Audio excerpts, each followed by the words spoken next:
Kalau Anda sekedar menjual, tidak ada sentuhan ataupun feeling touch, itu akan percuma. Jadi gini loh, bisnis network marketing itu tidak terlepas dari namanya feeling touch ataupun sentuhan.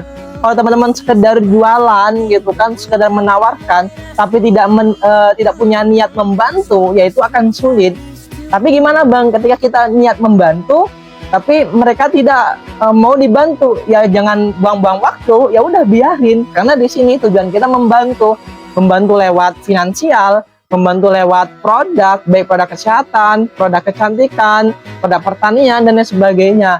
Nah, diniatkan teman-teman gitu kan. Ketika kita meniatkan membantu, itu akan nanti tersendirinya ada sentuhan yang membuat calon customer, calon prospekan kita itu tersentuh dan akhirnya dia merasa, oh, saya itu diperhatiin dan sebagainya. Beda dengan hanya fokus jualan, fokus menjual aja tanpa ada feeling touch seperti itu.